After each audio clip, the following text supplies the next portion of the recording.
In today's video, I'm going to teach you adding custom CSS to your Shopify theme.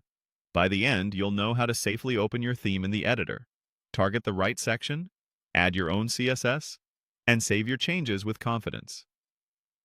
First, sign into your Shopify admin. From the left sidebar, open Online Store, then choose Themes.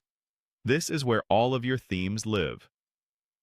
Before you make any edits, create a backup. Find the theme you want to customize, open its Actions menu, and duplicate it. Duplicating is a best practice. If anything goes wrong, you can switch back to the copy without losing your live design. Once the duplicate is ready, open it in the visual editor by selecting Customize or Edit Theme. The theme editor lets you work section by section and see changes as you go. Use the page selector at the top to view the home page, then navigate to the Products area.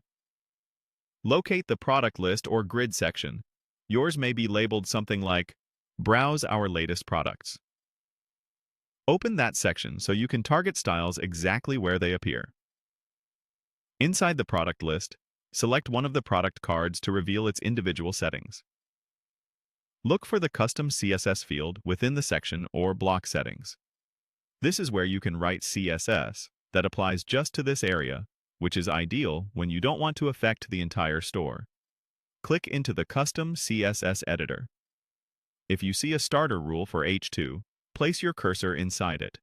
If not, you can add an H2 selector to style the product titles in this grid. Type your custom declarations.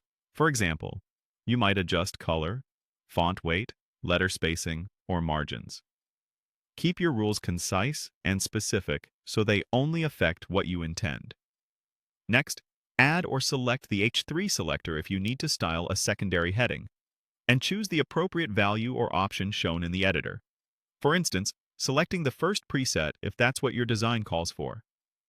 Small incremental changes make it easier to pinpoint what works.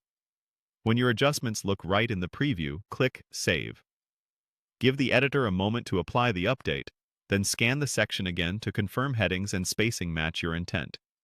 If something doesn't look correct, use Undo or refine your selectors, and save once more.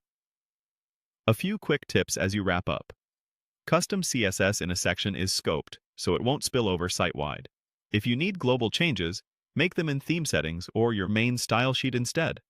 And because you duplicated your theme first, you always have a safe fallback if you need to revise.